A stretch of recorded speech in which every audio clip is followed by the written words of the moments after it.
نمائشوں کی نہیں عشق کی ضرورت ہے. کیا کہنا ہے. ہم لوگ ہمارے بھائی بھی موجود ہیں پورے ہندوستان میں تقریر کرتے گھومتے رہتے ہیں، لیکن آج ہمارے لیے بڑا ڈفیکلٹ مسئلہ ہے چونکہ ہمارے بڑے بیٹھے ہیں آج. جی یہ موقع کبھی کبھی ملتے ہیں کہ اپنے بڑوں کے سامنے کچھ گپشائی کہنا، اپنی بات کہنا. اب یہ اگر پاس کر دیں گے نا تو سب پاس ہو جائے گا. بے شک. بہرحال میری ہمیشہ یہی دعا رہتی ہے اللہ تعالیٰ جو بھی زبان سے نکلوائے کلمہ حق ہی نکلوائے. بے شک. سبحان اللہ. اللہ جھوٹ سے محفوظ رکھے اور ریاکاری سے بھی محفوظ رکھے، آمین. عیاری مکاری سے بھی محفوظ رکھے. آمین. کہتے ہیں نمائشوں کی نہیں عشق کی ضرورت ہے. نمائشوں کی نہیں عشق کی ضرورت ہے. خلوص سے کیوں نہیں کہتے ہو یا رسول اللہ؟ کیا بات ہے. واہ واہ. خلوص سے کیوں نہیں کہتے ہو یا رسول اللہ؟ سبحان اللہ. وہ نام پاک کہاں اور کہاں کرو دیوار. وہ نام پاک کہاں اور کہاں کرو دیوار. دلوں پہ کیوں نہیں لکھتے ہو یا رسول اللہ؟ دلوں پہ کیوں نہیں لکھتے ہو یا رسول اللہ؟ کبیر نے بڑی پیاری بات کہی کہ مسجد کو بنا کی شب بھر میں ایمان کے حرارت والوں نے من اپنا پرانا پاپی تھا، برسوں میں نمازی بنا سکتا. من اپنا پرانا پاپی تھا، برسوں میں نمازی بنا سکا. اور ہم کون ہیں، کیا ہیں، بخدا یاد نہیں. ہم کون ہیں، کیا ہیں، بخدا یاد نہیں. اپنے اسلاف کی کوئی بھی ادا یاد نہیں، اپنے اسلاف کی کوئی بھی ادا یاد نہیں. اور ہے اگر یاد تو کافر کے ترانے ہی بس. ہے اگر یاد تو کافر کے ترانے ہی بس. ہے نہیں یاد تو مسجد کی صدا یاد نہیں. کیا بات ہے. واہ واہ. ہے نہیں یاد کیا بات تو مسجد کی صدا یاد نہیں. واہ واہ واہ واہ. سبحان اللہ. سبحان اللہ. آپ کی تماشے کی زندگی سے آپ کو پوری واقف ہیں. بے شک بے شک. بہت تماشا. بنت حوا کو نچاتے ہیں سرے محفل. بہت باریک شعر ہے، تماشا بنا دیں. سمجھ والوں کے لیے بہت باریک شعر ہے جی بے شک. کہ بنت حوا کو نچاتے ہیں سرے محفل. ہم کتنے سنگ دل ہیں کہ رسم حیا یاد نہیں. کتنے سنگ دل ہیں کہ رسم حیا یاد نہیں. اور پوری ذمہ داری کے ساتھ اور ایک صاحب دل کی بارگاہ میں میرے بات کا نام ہے. آج اپنی ذلت کا سبب ہے یہ شاعر. آج اپنی ذلت کا سبب ہے یہی شاعر. سب کچھ ہے یاد مگر صرف خدا یاد نہیں. سب کچھ ہے یاد مگر صرف خدا یاد نہیں. سب کچھ ہے یاد مگر صرف خدا یاد نہیں. حضرات گرامی میں میں نے تھوڑی سی گفتگو کے لیے قرآن مقدسہ کی آیت پاک کا انتخاب کیا. یہ مسئلہ بہت ٹپیکل ہے، بہت گمبھیر ہے، جس میں تھوڑی سی باتیں آپ سے کہنا چاہتا ہوں. دور حاضر میں ہمارے بزرگوں نے کہا کہ ولی را ولی میں شناسی. ولی کو پہچان لیتا ہے، لیکن اس زمانے میں یہ پہچاننا بہت مشکل ہے کہ آخر ولی ہے کون. بھائی ہم لوگ ایک بھیڑ کے پیچھے بھاگتے ہوئے چلے جاتے ہیں. ہماری جو قوم مسلم ہے وہ ہر چمکدار چیز کے پیچھے بھاگتے چلے جاتے ہیں، لیکن ہر چمکدار چیز سونا ہو کے ضروری نہیں. کیا کہنے. واہ واہ واہ. بے شک. ہر چمکدار چیز سونا ہو کے ضروری نہیں اور ہر سونا چمکدار ہو کے بھی ضروری نہیں. کیا کہنے. واہ واہ واہ واہ. کیا بات ہے. بے شک. حق ہے.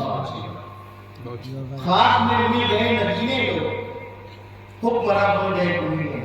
بے شک. کیا کہنے. اس دور میں بہت ڈیفیکلٹ چیز ہے کہ آخر ہم صحیح پیر مغاں کو تلاش کرنا ہے.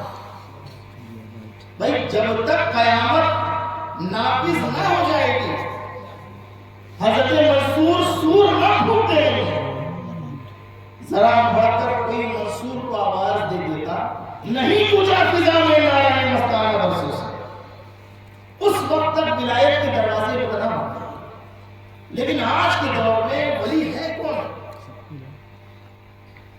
اور ولی کو چھوڑیے، آج کے دور میں مولویوں کو پہچانا بڑا مشکل ہے۔ کیا کہنے مولوی کون ہے؟ چونکہ ہماری عوام الناس اکثر و بیشتر مولوی اسے سمجھتی ہے جس کی لمبی سی ٹوپی ہو، اتنی لمبی داڑھی ہو، 2-4 مشت ہو، لمبا سا جبہ ہو، اور لمبی لمبی پھیٹے ہو، بڑا مولوی۔ واہ کیا بات ہے۔ اور آج کے دور میں ہم لوگ پیر کو سے سمجھتے ہیں جو لمبی لمبی چھوڑے، جو لمبی لمبی باتیں بناتا ہے، وہ اپنے گھر کے تخت پہ بیٹھا لیکن سیر کر رہا ہوں مدینے میں۔ ہمارے ظہور بھائی اللہ اکبر، حی علی الصلاح، حی علی الفلاح کی صدائیں بلند کرتے جا رہے ہیں، حضرت مدینے میں سیر کر رہا ہے۔ حضرت کی نماز مکہ میں ہو، اس کے بعد حرم سے باہر نکلے، پھر سیر تشریف کے لیے جنت اللہ کی سیر کریں، پھر خانقاہ میں تشریف لائیں۔ اور آج کے دور میں ولیوں کی اور مولویوں کی شناخت بھی کون کر رہا ہے؟ وہ کر رہا ہے جو نہ مولوی ہے نہ جو سرٹیفکیٹ بھی وہی دے رہے ہیں جو خود اپنے علم سے، اپنے عمل سے، اپنے کردار سے، اپنے تقوی سے پاک ہے۔ اللہ نے بالکل ڈیفرنس بتائی مرد مومن کو۔ یہ ہمارے آپ کے پہچاننے کے آئینے ہیں، اس کو نکال کے الگ رکھو۔ اب قرآن کو کھولو، بے شک قرآن کے پاروں کھولو، اور قرآن سے پوچھتے ہیں کہ قرآن تو بتا، تیری نگاہ میں ولی کون ہے، اللہ کا دوست کون ہے، اللہ کا محب کون ہے؟ ہم نے آپ نے یہ سمجھا جو زیادہ خوبصورت ہو وہ زیادہ اچھا پیسا۔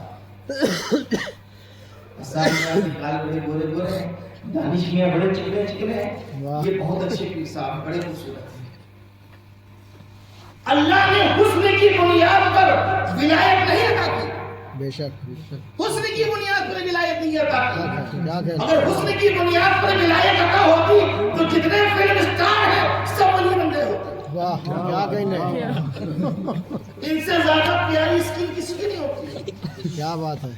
یہ سارے فلم اسٹار سب ولی اللہ بن گئے۔ اللہ نے حسن کی بنیاد پر ولایت نہیں عطا فرمائی۔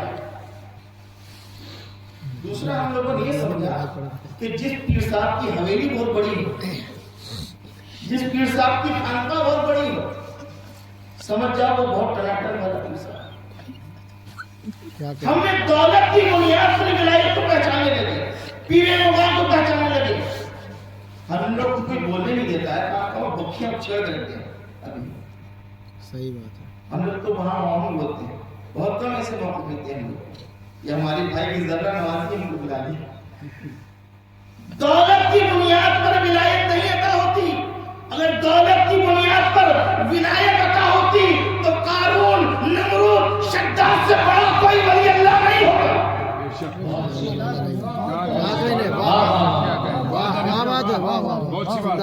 جس نے اپنی دنیا میں جنت بنانی جس کے خزانوں کی چابیاں 40 فٹوں میں ٹنگتی ہو، اس کی دولت تو کیا عالم ہوگا؟ کیا کہنے بے شک بے شک۔ اس کی دولت تو کیا عالم ہوگا جس کے خزانوں کی چابیاں صرف 40 فٹوں میں ٹنگتی ہو؟ کتنا خزانہ ہے، لیکن اللہ نے اس کو ولایت نہیں عطا فرمائی۔ بے شک۔ اب آؤ سب سے اہم مسئلہ، اس مسئلے میں بولنا سمجھ لو کہیں پڑی ہوں دستوان لگانے کی مسئلہ ہے۔ ولایت نسب کی بنیاد پر نہیں عطا ہوتی۔ واہ کیا کہنے۔ میں خود نہیں کہوں گا، اگر میں کہوں تو دانش میں کل کو اٹھا کے پٹک کے مارے 4-5 لوگ، میں قرآن سے ثابت کروں گا۔ آؤ ایک پیغمبر کی بات کرتے ہیں جن کا نام ہے حضرت نوح علیہ السلام۔ پیغمبر زادہ مطلب نبی کی آل، نبی کے نطفے سے پیدا، نبی کے گھر میں جنم لیا۔ آپ کا بیٹا حضرت نوح علیہ السلام کا بیٹا جس کا نام تھا قعان، کیا نام تھا؟ قعان۔ بروں کی صحبت میں بیٹھا، بروں کے ساتھ رہا، نسب بالکل صحیح تھا، چونکہ ہمارے آپ کے نسب پھر بھی کنفیوژن کے ہو سکتے ہیں، لیکن ایک نبی زادے کے بیٹے کے نسب میں کوئی کنفیوژن نہیں ہو سکتی، بے شک ہو سکتی ہے؟ معصوم ان خطا جو ہو اس کے نسب میں کوئی مشتمل نہیں کر سکتا۔ بروں کے ساتھ رہا، بروں کے ساتھ بیٹھا، بروں کے ساتھ اٹھا، نافرمانی کی۔ اگر قانون کی پریشان نہ ہو، تمہاری قوم پر ایک میں قہر برپا کرنا چاہتا ہوں، عذاب لانا چاہتا ہوں، تم کشتی بناؤ، اپنے رفقا کو تیار کرو اور اپنے چاہنے والوں کو کشتی پہ چڑھاؤ۔ حضرت نوح علیہ السلام نے سب کچھ پورا تفصیل سے ذکر ہے قرآن میں، تفصیل سے اپنے تمام رفقا کو، چاہنے والوں کو، ماننے والوں کو چڑھا دیا کشتی پہ۔ لیکن اب باری آئی لڑنے کی، باری آئی لڑکے کی۔ اب لڑکا سوچا کہ ابا سٹیاگ ہے بڑھاپے میں، نہ یہاں طوفان ہے نہ یہاں پانی ہے، کہاں کا طوفان، کہاں کی آندھی، کہاں کا پانی، دھوپ دکھتی ہے چٹچٹاتی ہوئی۔ خیر اس نے اپنے باپ کی بات کو مان لیا اور نبی کی نافرمانی کی۔ نبی زادے نے نبی کی نافرمانی کی، ہم تو پھر بھی پھر زادے ہیں۔ نبی زادے نے نبی کی نافرمانی کی اور بات نہ مانی اور پہاڑ کی چوٹی پہ چڑھ گیا۔ اللہ نے طوفان نوح لایا، تمام نوح علیہ السلام کے قوم کے لوگ ڈوب گئے اور ان کے چاہنے ماننے والے کشتی پہ سوار ہو گئے۔ طوفان نوح اور بڑا ہوا، وہ پہاڑ کی چوٹی پہ چڑھ گیا ان کا بیٹا، اور زیادہ تیز پانی ہوا، حتیٰ کہ پانی اس قدر بڑھا کہ پہاڑ کی چوٹی تک پہنچنے لگا۔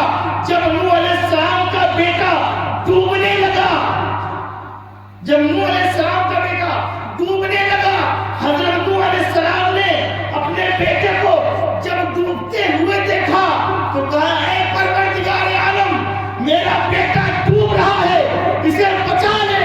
اللہ نے قرآن میں فرمایا ہے، لیسا من اہلک، اے نوح تیری اہل نہیں ہے وہ، انہو عمل غیر صالح، چونکہ اس کا عمل اچھا نہیں ہے۔ واہ کیا کہنا، سبحان اللہ، تیری اہل ہی نہیں ہے، تیری اولاد ہی نہیں ہے، کیونکہ اس کا عمل بہتر نہیں ہے۔ اعمال صالحہ، اچھے اعمال نہ ہونے کی بنیاد پر اللہ کے ایک نبی زادے کو بھی نہیں بخشتا۔ یہی معاملہ ہے اہل بیت کے ساتھ۔ بے شک ہمارے مولویوں نے جو ہمارے دماغ کو ٹھوس ٹھوس کے ایک چیز ہو رہی ہے، نبی کا آل، نبی کا خاندان، نبی کا نسب قابل تعظیم، سر کا تاج۔ نبی کا نسب ہونا یہ ایک بہت بڑی فضیلت ہے، سامنے صحیح ہو رہا ہے، بہت اچھی فضیلت ہونا۔ لیکن میں تھوڑا الگ اینگل سے اہل بیت کا بات کرنا چاہتا ہوں۔ اکثر لوگوں نے آپ کو اسی پہ تقریر سنائی ہوگی، حضرت علی سے نبی کے خاندان ہے، نبی کا نسب ہے، نواسے ہیں، لیکن میں نے اہل بیت کا بات دوسرے اینگل سے سنا۔ میں کہتا ہوں لاؤ سیدہ فاطمہ الزہرا ایسے جو رات رات بھر اپنے رب کی بارگاہ میں عبادت کرتی ہے اور صبح شکوہ کرتی ہے کہ اے رب تیری راتیں چھوٹی ہیں، فاطمہ کے سجدے لمبے ہیں۔ کیا کہنا، سبحان اللہ، سبحان اللہ، بے شک ہم نے اہل بیت کو، نبی کے خاندان کو اللہ کی عبادت اور ریاضت سے سمجھا، اور رب کی رحمت بھی دیکھیے، جب فاطمہ شکوہ کرتی ہے کہ رب دن راتیں چھوٹی، فاطمہ کے سجدے لمبے، تو اللہ نے کہا، حاجب غیبی سے آواز آئی، اے فاطمہ مایوس نہ ہو، پریشان نہ ہو، عنقریب تیرا بیٹا ایسا سجدہ کرے گا، ایسا سجدہ کرے گا کہ قیامت کو کوئی ایسا سجدہ کرے گا، سبحان اللہ، سبحان اللہ، جو تیرے تمام سجدوں کا ذخیرہ ہوگا۔ سبحان اللہ، سبحان اللہ۔ ہم نے ایسے اہل بیت کے خلاف سمجھا، ہم نے اہل بیت کو کیسے سمجھا کہ حضرت علی کرم اللہ تعالی وجہ کریم کے سینے پہ تیر گھس گیا، جو کلیجے تک جا پہنچا، اور اتنا درد، اتنا شدید درد کہ حکیموں نے کہا یا رسول اللہ اگر علی کا یہ تیر نہ نکالا گیا تو ان قریب علی کی موت نہ ہو جائے، اس تیر علی ہلاک نہ ہو جائے، علی شہید نہ ہو جائے، اس تیر کو نکالنا بہت ضروری ہے۔ اور اتنا درد کہ علی ہاتھ نہیں لگا دیا۔ سب لوگ مصطفیٰ جان رحمت کی بارگاہ میں عریضہ پیش کرنے آئے۔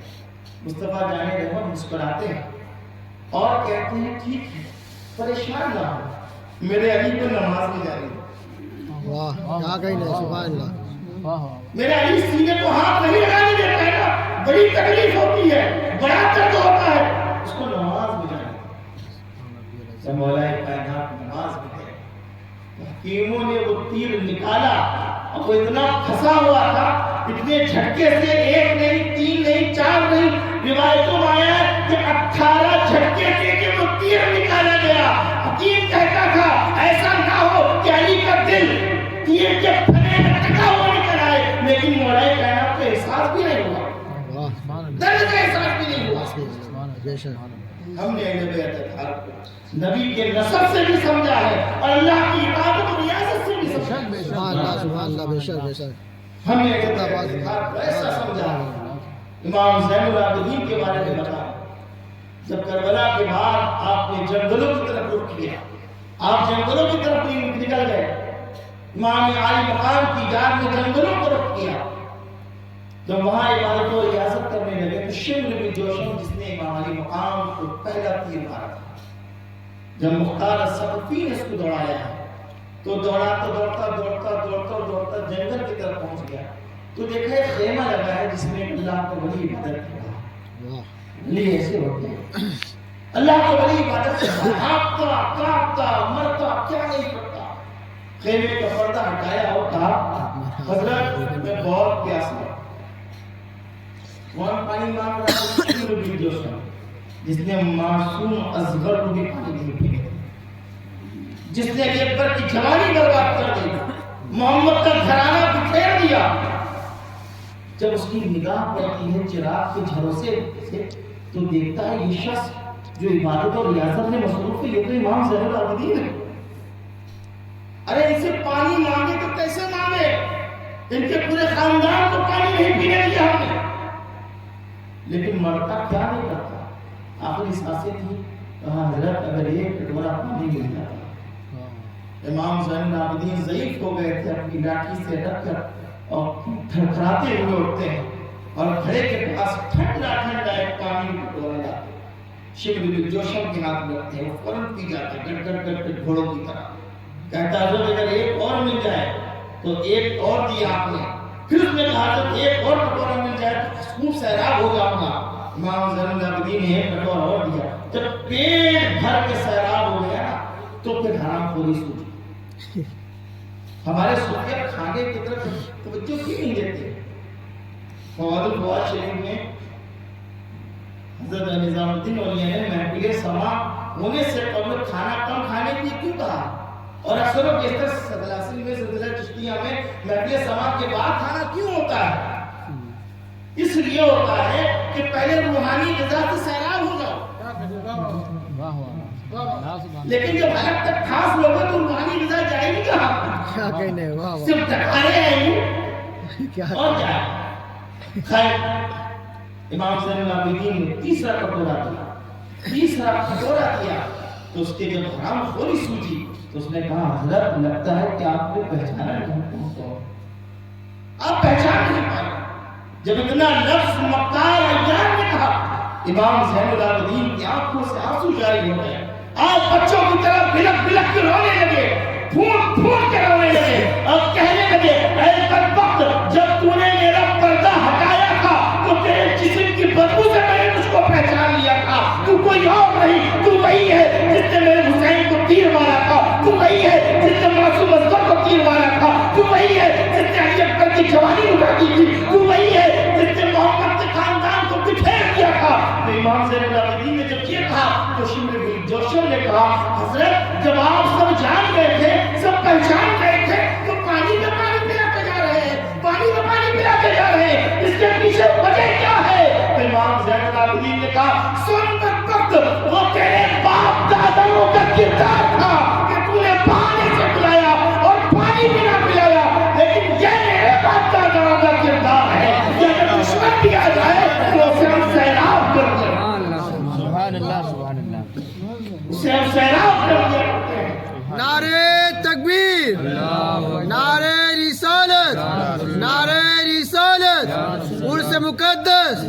جشن عید میلاد النبی، نعرے حیدری، سبحان اللہ۔ ہم اسے سیراب کر دیا کرتے ہیں، ہمارے پاس وہ دشمن کیا۔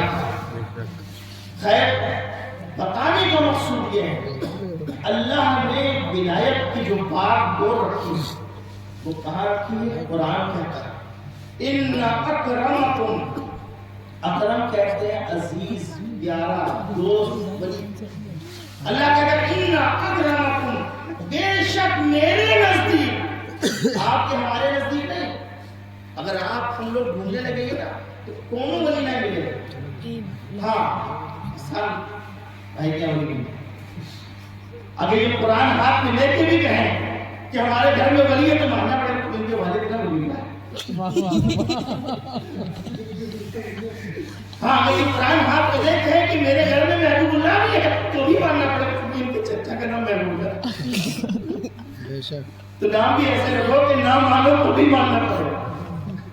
خیر وہ تو ایک بات الگ نکل گئی۔ اللہ کہتا ہے ان اکرمکم عند اللہ اتقاکم، میرے نزدیک ولی وہ ہے جو سب سے زیادہ پرہیزگار ہے، سب سے زیادہ راتوں کو جاگنے والا ہے اور مجھے یاد کرنے والا ہے۔ حضرت خادم شاہ صفی کے بارے میں آپ کو بتاؤں، اگر اس زمانے میں حضرت خادم شاہ صفی اپنے صفی پور سے چھوڑ کر ہجرت کے لیے نکل جاتے ہیں، اللہ کی عزت کی قسم لوگوں کو پیر نہ ملتے، پیر نہ ملتے لوگوں کو۔ وہ روحانیت تھی، وہ کمال تھا، وہ تصوف تھا، وہ عبادت تھی، وہ ریاضت تھی، وہ تقوی تھا، وہ تعارف تھا کہ جو دیکھ لیتا تھا ان کا ہی ہو جاتا تھا۔ ارے جو ایک مدعا میں دودھ والے کو ولی بنا دے اس کی ولایت تو مقام کیا ہوگا؟ کیا کہنا ہے، سبحان اللہ سبحان اللہ۔ اس کی ولایت اور آپ انچی ٹیپ سے یہ پیمانہ نہیں ہے جو ایک جاہل کو صرف دودھ دینے آیا اس کو ولی بنا دے۔ سبحان اللہ سبحان اللہ، اس کا مطلب یہ ہوتا ہے کہ ولایت اس کی ٹھوکرا ہوتی ہے۔ بے شک سبحان اللہ۔ یہ مقام لیکن آپ زندگی بھر عبادت لے سکتے ہیں۔ اور حضرت حفیظ اللہ شاہ صاحب نے رضوان ان کی اس میں آپ کو بات ان کی بھی زندگی کے معاملات کو آپ دیکھیں، پوری زندگی صرف اور صرف عبادت و ریاضت کی۔ بے شک یہی وجہ لوگ ہم سے پوچھتے ہیں کہ بھائی مرکز جب تمام سلاسل جب یہیں سے ہی گزرے ہیں، صفی پور سے ہی گزرے ہیں، بریلی بھی اگر آپ تحقیق کریں تو یہاں سے سلسلہ لیا ہے، تمام سلاسل اکثر و بیشتر ہندوستان کی خانقاہیں صفی پور سے گزری ہیں، بے شک سب کی چین یہیں سے جڑی ہے۔ لیکن یہاں پر خالی کیوں؟ یہاں پر خالی اس لیے کہ ہمارے اولیاء اللہ کٹیا چادر دادر میں نہیں لگے بلکہ اللہ کی ریاضت اور عبادت میں لگے۔ بے شک، کیا بات ہے، لوگ ہمارے جو قابل ہے، ہمارے جو اولیاء اللہ ہے، لوگوں کی پتامبری نہیں لگے بلکہ اپنے رب کو راضی کرنے میں لگے رہے، رسول اللہ کی دین کی اطاعت میں لگے رہے، رسول اللہ کی دین کی اطاعت میں لگے رہے، رسول اللہ کی دین کی فرمانبرداری میں لگے رہے، لوگوں کے دل بدلنے میں لگے رہے۔ لوگ سبھی کو برکت نہیں۔ ارے میری نگاہ میں سینہ ٹھوک کے کہتا ہوں اگر ہندوستان میں سنیوں کا مرکز اگر کوئی ہے تو سبھی کو سنت۔ واہ کیا ہم لوگ خالی نہیں ہے، پورے حالت میں کھڑے ہوئے ہیں الحمدللہ۔ کیا کہنے، واہ پہچاننے کی ضرورت ہے، وہ آنکھیں لانے کی ضرورت ہے۔ لیکن ہمارے ولی اللہ ذکر و اذکار، ذکر و فکر